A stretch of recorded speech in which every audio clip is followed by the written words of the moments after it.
crowd is going crazy. France versus Brazil. This is what they wanted, reaching 105 decibel level. Unbelievable, and he's pounded away. Now the crowd is going crazy. Ribeiro's in serious trouble. He's not fighting back. And that's it. Paris roars as Omar Sy gets the win here to move to 12-1. And it's just jubilation now. And this is what I'm telling you. When Brazil, don't invite Brazil to the party. But when you do, and you get the win, the crowd is absolutely loving it. Elijah coming forward, lands another left-right. The combos are ridiculous from this guy. Oh, my goodness, big left hand. Tybura goes down, and that's it. Oh, my goodness, the newcomer is going to be in the top 10 of the heavyweight division. And, man, Modestas continues to pound away from the top. And Paul Craig may hold on. Big right there at the bell. Oh, is Craig out? That's it. Oh, my goodness gracious. Modestas Bukauskas with the finish at the bell. Roofy's a guy that has talked trash. There's a tap. Oh, my goodness. Benoit Saint Denis. Again, France versus Brazil. France comes out on top. I cannot believe it. I mean, I can. Look at this crowd. Oh, my goodness. Both guys let loose. Center of the octagon. 8 seconds left. Amavov swinging away. Oh, he's trying to put the exclamation point on this thing. And he probably did it there. More than likely. Who knows, right? Who knows? But more than likely, a huge win for Amavov. He's number 2 in the division. And he may be in line to fight Khamzat Chimaev. Broadcasting live from an undisclosed location. This is the TCMMA podcast with your host, Chris Cross. Whoa!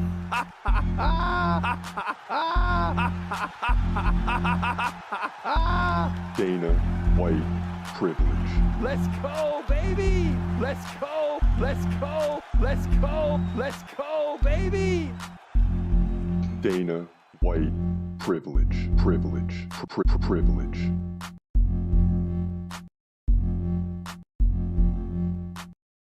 What up, what up? This your boy Chris Cross checking in. This is the TCMMA podcast, and you can tell by the intro, it was loud and raucous last night at UFC Paris. I wasn't prepared for what I was going to see. You know, you go into somebody's cards and you're like, we got to fight last night, and then we got to fight next week, and then we're on a break again.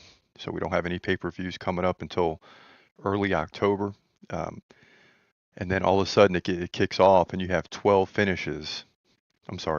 finishes in 13 fights. Only 2 decisions in 13 fights. What a night last night. But the talk coming away from last night is that Amavov is now in line to face Khamzat Chimaev. And how is that fight going to go? That's what people want to know. And it's interesting because Khamzat Chimaev was the hunter for the last 5 or 6 years, as you've heard me say. Now he's being hunted by the rest of the division, especially Nazaruddin Amavov, who looked really good last night. I was pulling for Kyle Baralho because if he wins, he's like 18-1, 17-1, something like that against an undefeated Chimaev, and it would make for a great fight. 2 guys combined, 33-1 roughly. But we didn't get that. Amavov looked good. He's a precision striker. He works best in space, and that's why Baralho's corner going into the really 3rd, 4th, and 5th round started to say, hey, you're losing this fight. You need to get in there and make it dirty and go at him and, things of that nature. And he did. He had some success, but he couldn't get the job done,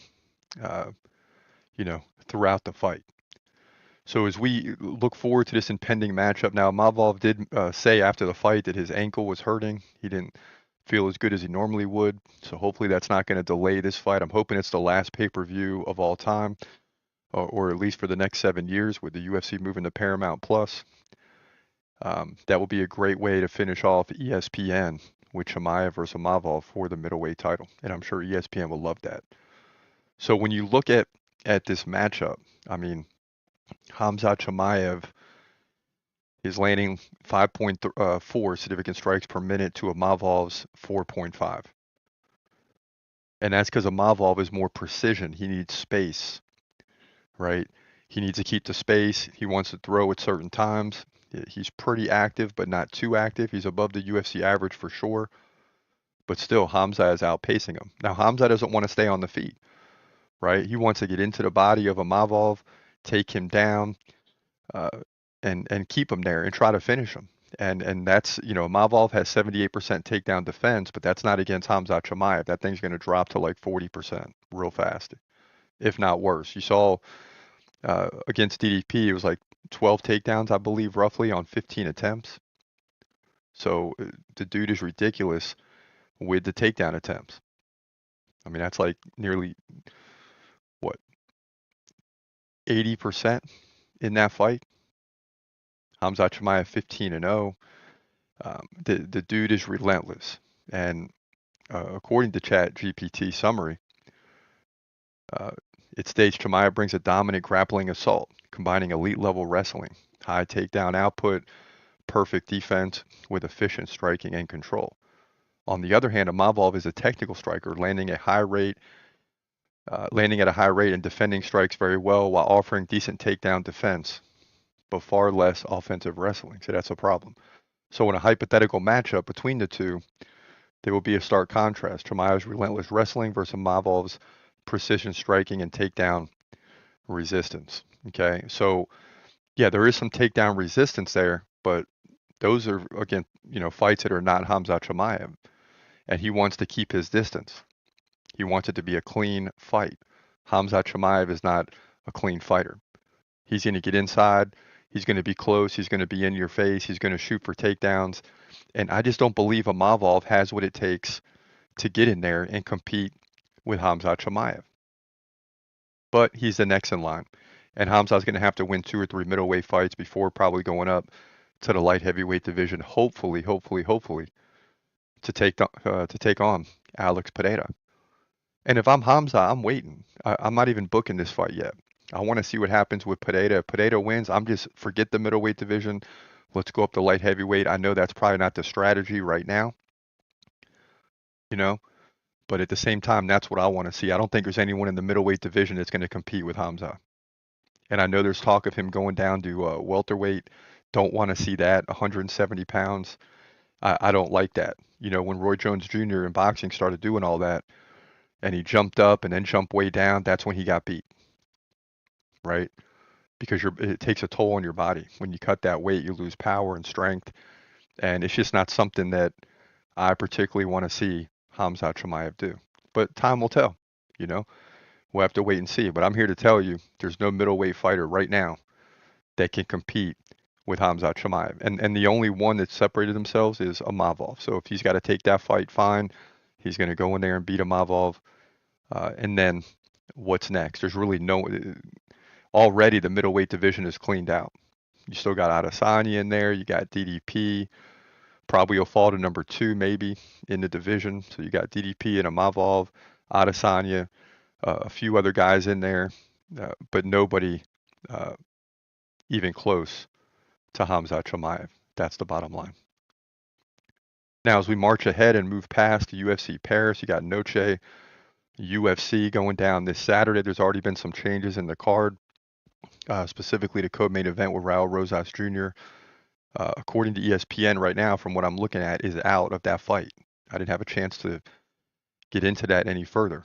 And we only got 3 predictions done as of right now. We're being a little lazy because there's an off week the following week, so we're going to get a lot of these picks done real late this week. But it kicks off with a welterweight division fight against 2 guys I never heard of. Cezinando versus Donchenko. So that's Brazil versus Ukraine. Then you got Rendon versus Pereira, a women's fight. Bantamweight division, Mexico versus Brazil, and you're going to see a lot of that. Then you got Costa versus Korea in the flyweight division. There's some newcomers on this card for sure. Then things start to heat up in the middleweight division. Zachary Reese versus Cedric Dumas. I'm highly intrigued by that fight. Flyweight division, Jesus Aguilar versus Garuli. Then women's strawweight, Tatiana Suarez versus Amanda Lemos. And it looks like there's a lot of fights on this card, so I got my work cut out for me this week, that's for sure. Lightweight division, Claudio Puelles versus Silva. That's a Brazilian, 13-6. Great fights always in the lightweight division, and your prelim main event, middleweight division, Medina versus Todorovic. So that's obviously going to be a big one. As you jump into the main card, you got Hernandez versus Diego Ferreira, lightweight division. Love that. Bantamweight division, Luna versus Quang Lee, Mexico versus Vietnam. So it is Noche UFC, so you're going to see Brazil and Mexico up and down this card. But let's jump into our first full prediction of the day. You got Kelvin Gastelum, to me, fighting down against Dustin Stoltzfus. How will this fight go? Well, let's find out right now. In the middleweight division at Noche UFC, you got Kelvin Gastelum taking on Dustin Stoltzfus. And to me, this is a step down for Gastelum, but let's see if I'm right. That's my first thought. Now, Gastelum 20-10 from America. Stoltzfus 16-7, solid fighter from America as well. Stoltzfus 3 inches taller at 6 feet. Gastelum's used to that. Both guys 33. Stoltzfus 4-inch reach advantage. He fights right-handed. Gastelum fights left-handed. Striking is pretty close. Both guys in the threes. Gastelum 3.7 significant strikes per minute, 3.1 for Stoltzfus. So that's only 7 to 10. Roughly significant strike advantage for Gastelum. It's only like 2 per round, so it's very close. But Stoltzfus can land takedowns. More than 2 takedowns over the course of 3 rounds. Gastelum gets 1 every 3. Gastelum 58% takedown defense. That's what's plagued him, right? Against Joe Pyfer, he lost by decision. Dominated on the feet, gave up 1 takedown to none. He did beat Daniel Rodriguez. Interesting. 4 takedowns to none, even though he got outstruck. He got the decision win. Lost to Sean Brady by Kimura submission. Now, Stoltzfus 46% takedown defense. So that might even up the takedown game. It's not very good. Lost to Nursultan Ruziboev, even though he had 2 takedowns to 1. Got outstruck 35 to 21. Took it to a decision and lost. So that's not a bad showing. In terms of at least getting to a decision, he beat Marc-Andre Barriault. That's a big one. By first round KO. Lost to Bruno Ferreira. First round KO. Tough fight here. I mean, Stoltzfus is good. I mean, he's good. I just cannot see Gastelum losing his fight, although it is possible, right? But Gastelum has been in there with some of the best, like Sean Brady, Israel Adesanya, just to name a few, but he's been in there with some big names. He's got the experience. And, you know, you might think, okay, this guy's 36, 37. No, he's 33 years old. Both guys are.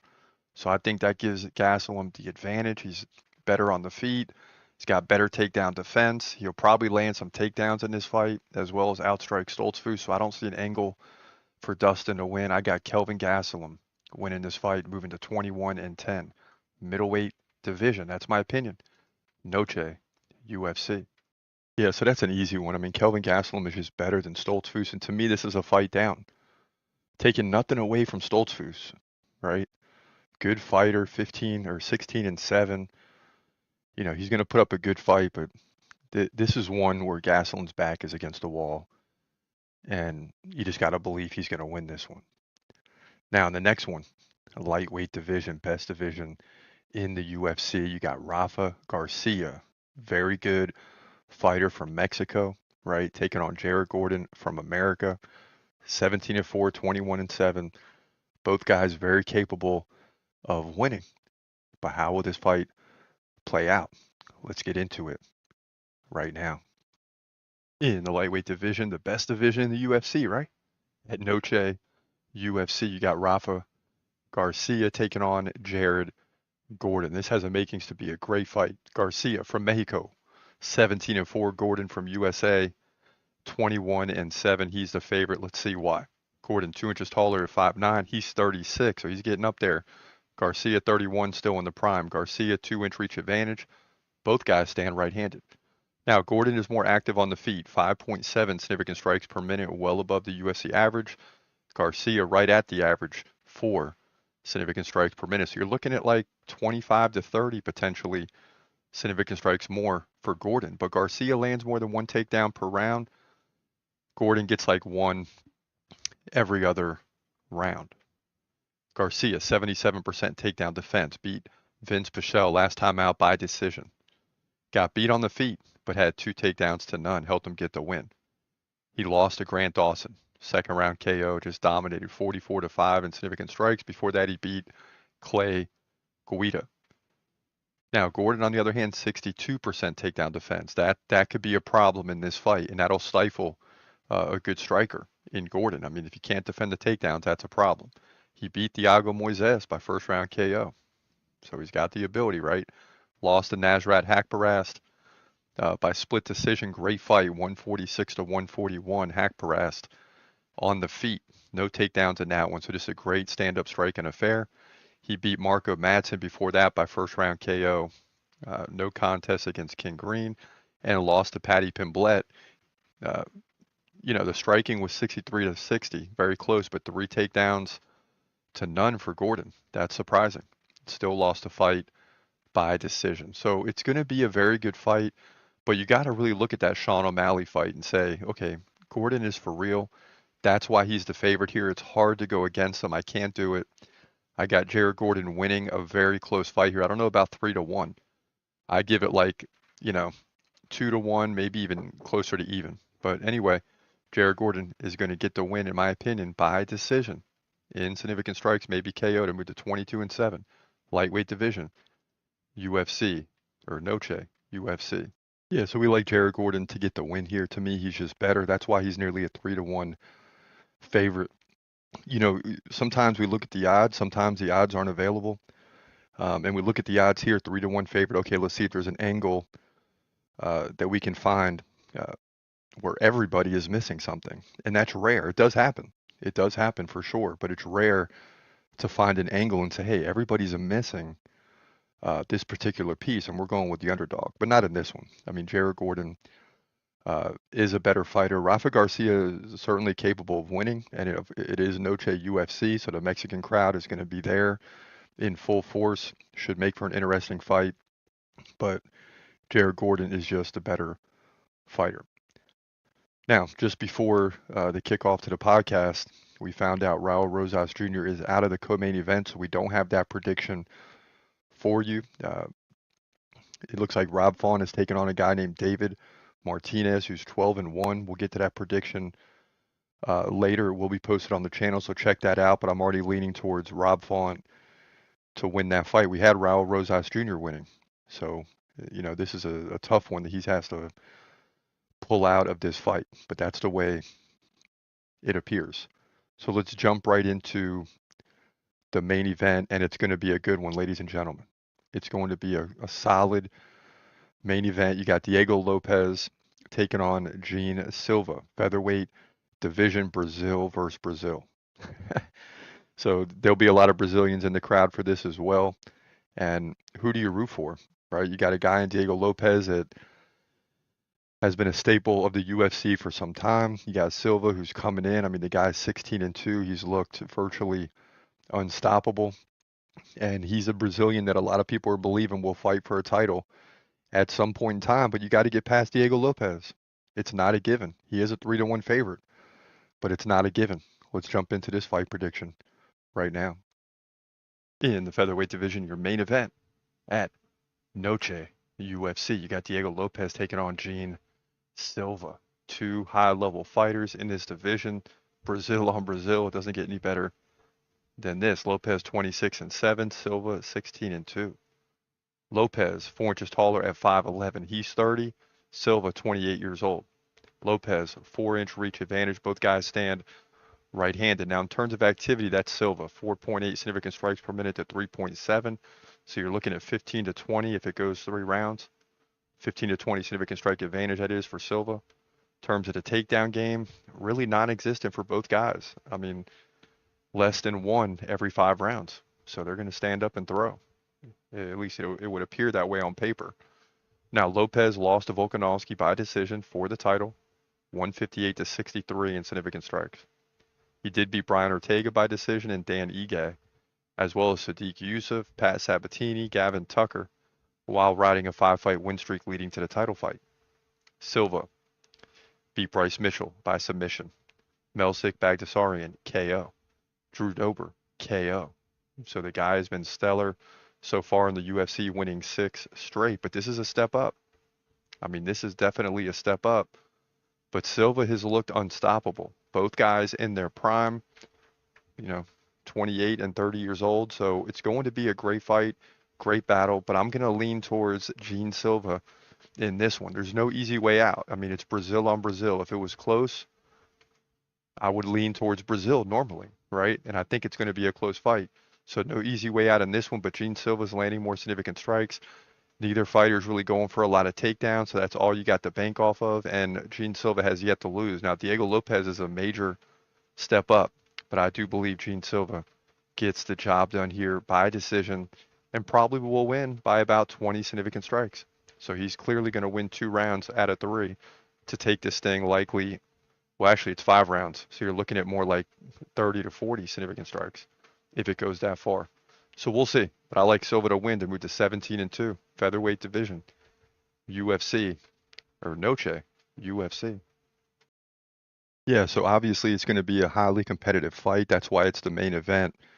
And we've really struggled this year. I mean, I know you probably get tired of me saying this, but that's the fact of the matter is that we've really struggled throughout 2025 in the main event. We're now down to 14-16 with a loss last week with Kyle Baralho. So we desperately need some wins here. At this point, getting to 500 and a little bit over would be phenomenal, right? We were in the same position last year, except we started to pull away at the end and then, had a mishap on 2 or 3 fights in December, but still had a 3 or 4 fight separation in terms of wins and losses. This year has been even tougher. So to me, that means the matchmakers are doing a heck of a job. There were years there where we were like 16-2, 14-4, like we just jumped out early in the first half of the year. I mean, the fights were obvious, but not anymore. I mean, when you're looking at these fights now, the odds are very close. The fight can go either way, and we found ourselves on the wrong side of 16 out of 30 main events this year. So the win-loss record overall is about the same, but the main event has been an absolute struggle. So we look forward to Noche UFC. Normally we have more fight picks for you. We're a little behind this week, and then of course I look at the card and it's like 14 or 15 fights, so not making it any easier. Of course we got the break week after this, so it's making us a little lazy, but we'll get back on it and start to pump out fight predictions for UFC 320, 321, and 322 during that break week, so stay tuned for those. For now, this is your boy Chris Cross. I hope you have a great day, and God bless. As always, peace.